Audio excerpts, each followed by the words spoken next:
सबसे पहले खबर चुनाव की। लोकसभा चुनाव अब आखिरी चरण में पहुंच चुका है। 1 जून को देश के 8 राज्यों की 57 सीटों पर मतदान होगा, जिसके लिए 904 उम्मीदवार चुनावी मैदान में हैं। 7वें चरण में उत्तर प्रदेश की सबसे ज्यादा 13 सीटों पर मतदान होना है। पंजाब की सभी 13 सीटों के लिए भी 1 जून को वोटिंग होगी। वहीं पश्चिम बंगाल में 9 सीटों के लिए वोट डाले जाएंगे। इसके अलावा बिहार की 8 और ओडिशा की 6 सीटों पर वोटिंग होगी। हिमाचल प्रदेश की 4, झारखंड की 3 और चंडीगढ़ की 1 सीट पर भी 1 जून को वोट डाले जाएंगे। अंतिम चरण में कई ऐसी सीटें हैं जिन पर देश भर की नजरें टिकी हैं। इनमें शामिल है वाराणसी लोकसभा सीट, जहां से नरेंद्र मोदी तीसरी बार चुनाव लड़ रहे हैं। गोरखपुर से भोजपुरी फिल्म स्टार रवि किशन चुनावी मैदान में हैं। हिमाचल प्रदेश की मंडी सीट से अभिनेत्री कंगना रनौत चुनाव लड़ रही हैं। हमीरपुर सीट से केंद्रीय मंत्री अनुराग ठाकुर, जबकि बिहार की आरा सीट से केंद्रीय मंत्री आर.के. सिंह, पटना साहिब से पूर्व केंद्रीय मंत्री रविशंकर प्रसाद और पाटलिपुत्र से लालू प्रसाद की बेटी मीसा भारती चुनाव लड़ रही हैं। नेताओं ने चुनाव प्रचार के लिए पूरी ताकत झोंक दी है।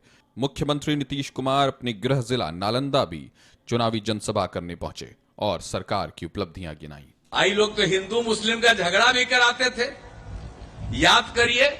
हम तो सब जगह हर प्रकार के झगड़े को हम लोगों ने खत्म करा दिया।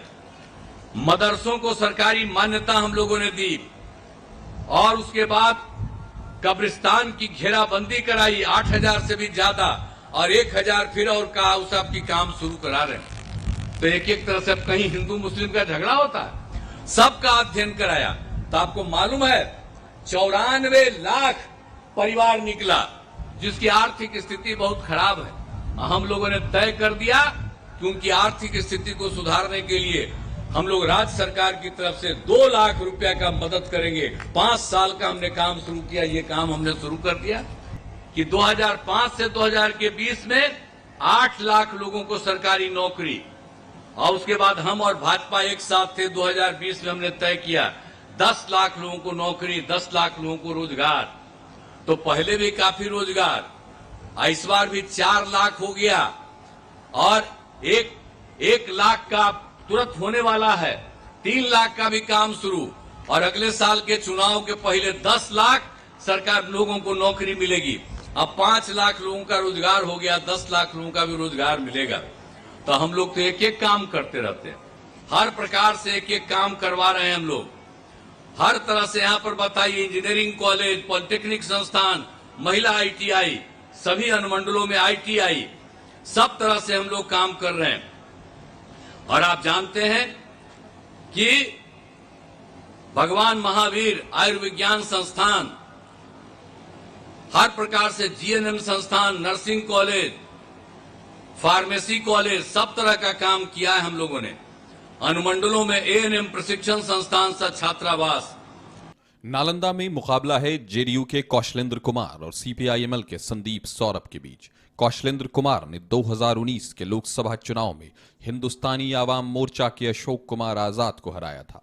कौशलेंद्र कुमार को 5,40,000 वोट मिले थे, जबकि अशोक कुमार आजाद को 2,84,000 वोट मिले थे।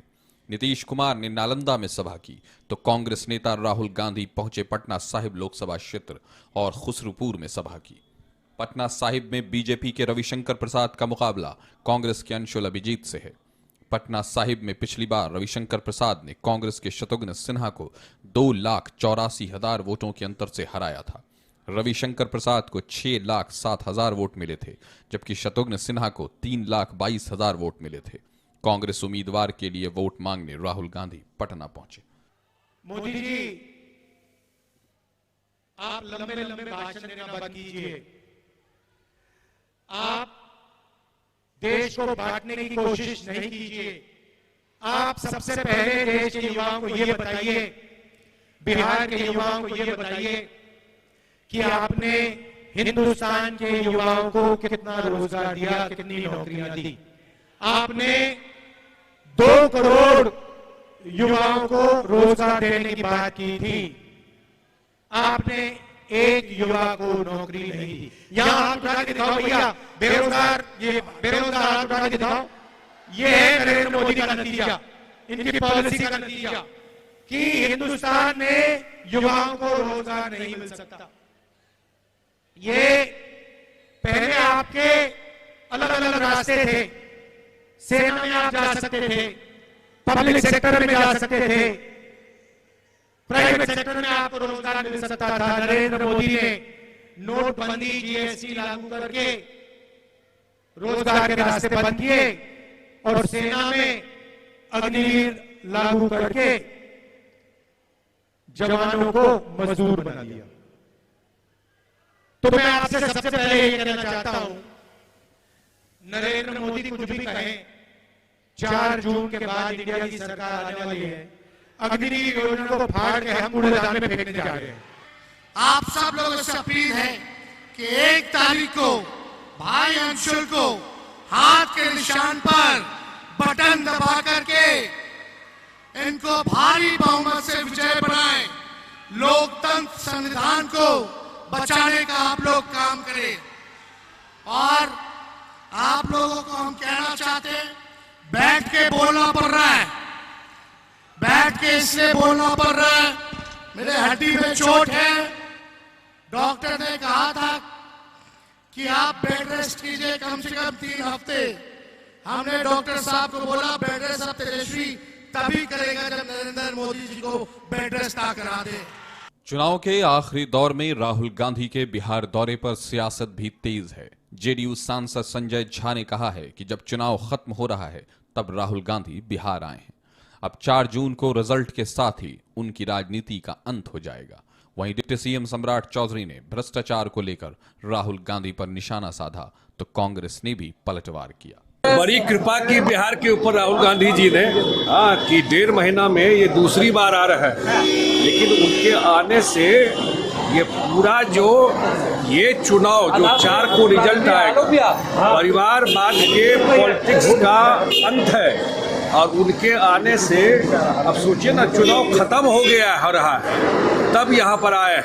आप सोच सकते हैं कि बिहार के प्रति उन लोगों की क्या भावना है। बिहार में क्या होना है, लेकिन यहाँ लालू प्रसाद जी के परिवार जिस तरह शोर मचा रहे हैं उससे यह स्पष्ट झलकता है कि ये सारे लोग भ्रष्टाचारी हैं और भ्रष्टाचारी के सरदार दिल्ली से आ रहे हैं, जिनके नेतृत्व में पूरे देश में भ्रष्टाचार हो रहा है। तो कांग्रेस पार्टी ने पिछले 55 वर्षों में इस देश को लूटने का काम किया। जिस तरह अंग्रेजों ने लूटा उसी तरह कांग्रेस पार्टी ने देश को 55 साल तक लूटने का काम किया। हाँ, वो तो इलेक्टोरल बॉन्ड के बाद साफ हो ही गया, सुप्रीम कोर्ट ने फैसला सुना दिया।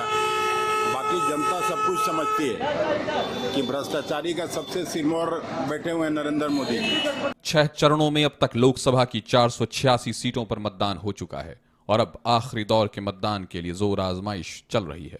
सभी दलों का दावा है कि जीत उनकी हो रही है, लेकिन लोकतंत्र में मालिक जनता होती है। दावे अपनी जगह हैं, लेकिन जनता का फैसला क्या है, इसके लिए 4 जून का इंतजार करना होगा, जब लोकसभा चुनाव के नतीजे आएंगे। ब्यूरो रिपोर्ट, कशिश न्यूज।